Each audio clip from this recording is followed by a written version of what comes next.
just one sec. I would like Adi's point of view as well as Adi is on the air. What do you think? The fact that he has maintained this incredible silence about software, parks and all that, whether they will expire or not expire, do you think that's it's over now for them, 08, 09, Adi? Mr. Godrej. It's possible. Software park exemption may not be extended. We don't know until we look at the fine print, and that can come even later. However, SEZ is a viable alternative for the IT industry, and that will certainly continue. So it may affect realty prices in software parks, but I don't think it will negatively affect the IT industry. Okay. We're getting a lot of others, top corporate names, and Sanjeev Goenka is live from Kolkata. Good afternoon, Sanjeev. Your first reactions to this budget. May I ask you also that if you were to look at it in pure political terms, you see what he's done in terms of a tax cuts aimed at the middle class on the one side, loan waiver aimed at farmers on the other. We're all talking about early elections. How does Sanjeev Goenka read this? I read the budget well. I like it. It's a budget which is attempting to include different sections of society in India's economic growth, to share the prosperity with the Aam Aadmi.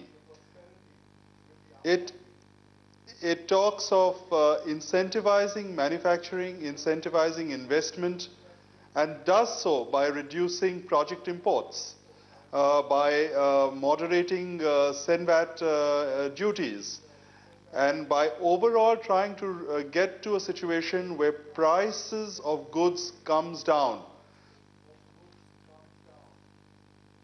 So I personally believe that this is going to lead to an increase in consumption, increase in demand, thereby an increase in manufacturing, and thereby an increase in investment.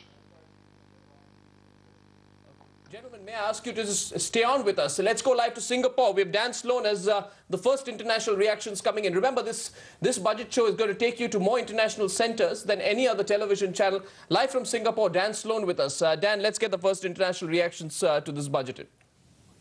Well, we're happy to welcome you back to Singapore. And here in the studio with me is Standard & Poor's sovereign credit rating analyst Sani Hamid, and also from Credit Suisse, their chief economist, Mr. Arjuna Mahendran. Let us begin now with a first question. Sani did not see any sovereign implications from this budget, but what was your reaction to some of the fiscal specifics? Right. I mean, of course, people were surprised when they saw the waiver for the loans for farmers. But at the same time, with the headline figure of 3.1% of a central budget deficit, that goes to show that that's been taken care of. I think challenges fiscally will come in the months ahead. People are asking what's going to happen with the six-pay commission, what's going to happen with budget overruns in terms of sterilization costs, and also some issues with regards to if growth slows down, then you will see revenue slowing down.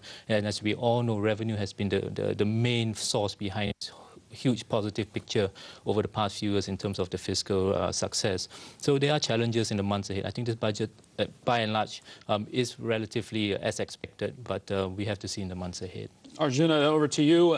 You're saying the market seems to be reacting. What were your breakdown of some of the key facets of this budget? Well, I think it's quite clear that it's an election budget, and everything is geared towards politics, which was not unexpected. I reckon there'll probably be an election by mid-year, if not earlier. So a lot of these measures, like the reducing taxes on women, raising stamp duties, which only affect the rich and not the lower income groups, getting the banks to forgive loans to the small and medium scale farmers, all of that focused towards politics, trying to get voters happy ahead of a potential election. Whether they will this will help in the election or not is another issue, but I won't go into that. But from an economic perspective, I think it's interesting that the tax collection to GDP ratio has risen from 8% to 12%, which is very significant gain. That I think is a consequence of strong economic growth. But my question is whether this pace of economic growth is sustainable. We've seen agriculture in particular underperforming, growing at only 2.5% in the third quarter of last year, which raises questions about how income is going to grow in the underprivileged areas areas of the rural economy, which is really the focus of this budget. So that is one issue. And the other one is the government is straddled by the Fiscal Responsibility Act. It's trying to fund its revenues through off-balance sheet sources in order to meet the targets on the fiscal deficit per se. But, you know, the larger picture is one of business as usual, spending a lot on social welfare schemes of slightly dubious merit in economic terms. So, you know, that is the real issue here. And I think from a foreign investor perspective, certainly it doesn't do very much to improve the outlook. But on the other hand, I think investors will, you know, adopt a wait-and-see attitude because politics is very much part of the Indian economic and social milieu, and we have to factor in, you know, a reasonable result from the elections later this year. Well, gentlemen, we're just going to have to break for a moment and go back to India right now, where I understand there's some developments that we want to follow. Okay, we have with us on the right-hand side of your screen Mr. Gurumurthy joining us from Tokyo, Senior Research Fellow based in Tokyo. Mr. Gurumurthy, your first reactions to the budget. What, are people following it in Tokyo, and what's the sense you're getting?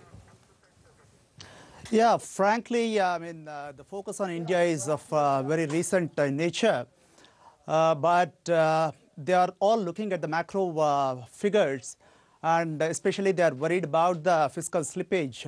You know, actually, though, I mean, they're able to contain the fiscal deficit around 3.1%, and they're able to meet the FRBM objectives. They're concerned about the revenue deficit targets, as also they're concerned about off-budget and, if possible, post-budget expenditures which are due to come. And of course, I mean, based on the constraints which the finance minister has, I think he has done a good job, wonderful job. He doesn't have much leeway, but the major worry here is people are really talking about the farm loan waivers, and it's really causing some concerns over here. And it's also a cause of concern because it may kind of instill some indiscipline in the financial sector reforms. Yes. That's a concern, actually. Right. Yeah. Gurumurthy, stay on with us. Rishi Khosla is joining us from London. He's CEO of Copal Partners. Rishi, good morning to you there in London. The London markets would be opening now any time. I just want to get first reactions from the financial capital of the world. As you said, it's still relatively early here, but I think initial reactions, at least to the income tax proposals, are positive.